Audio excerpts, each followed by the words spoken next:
I want to talk a moment about fleeing from violence. Jesus specifically instructs us in Matthew 10:23 to flee from violence. It says that it's a primary verse where Jesus specifically instructs his followers to flee from violence and persecution. He says, when they persecute you in one place, flee to another. And this is so important. I want people to have an understanding because we have a set of standards that we are required as believers to follow with regards to other people and how they treat us as believers. And this is outlined in the Bible repeatedly when God instructs us, and he uses Jesus and other teachers to purposely instruct us and to show us with parables and true stories as to what we are to do when somebody or a group have persecuted us. He's very specific into teaching us what is acceptable behavior and what is not. And goes further in the teachings of the word to tell us that, and to teach us specifically how we're supposed to treat each type of relationship that we have in our lives. Going from mother and daughter, son and father, cousin relationships, parenting relationships, spousal relationships, business relationships, all of it is outlined and showed very specifically in the Bible. So I have problems with ministers who chant and holler that they're that the instruction to people who claim to be believers to harm and hurt groups of people, including and especially our law enforcement. So there's no confusion.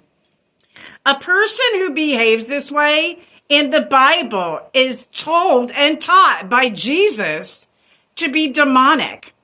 We are never, ever, ever supposed to enable these type of people or support them in any way.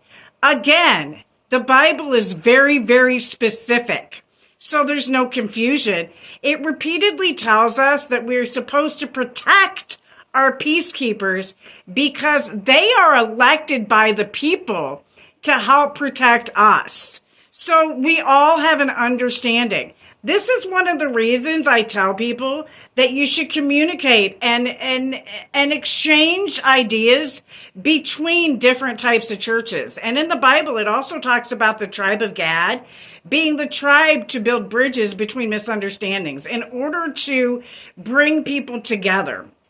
And some people may have just thought they were following the leaders, which in some, if you use some common sense and you follow the word and you meditate on it, it will show you where you were wrong. And everybody makes mistakes. None of us is perfect. I've done things myself that, I'm not exactly proud of, but I own my mistakes. That part. And when I find that I've made a mistake as a leader, I do the best I can to correct it in the best, most humble and kind way. So remember this as you deal with others. We have rules that God instructs upon us. And if you're a true believer, yes, we're required to honor man's law.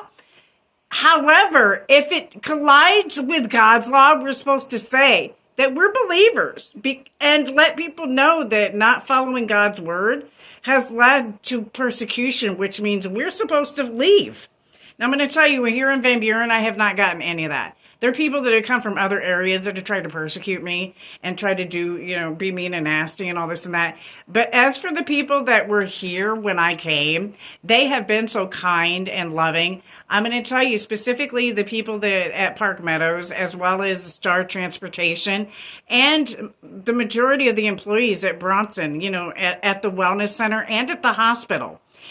Some of these people have been persecuted because they defended me, which is one of the reasons I'm giving this sermon right now.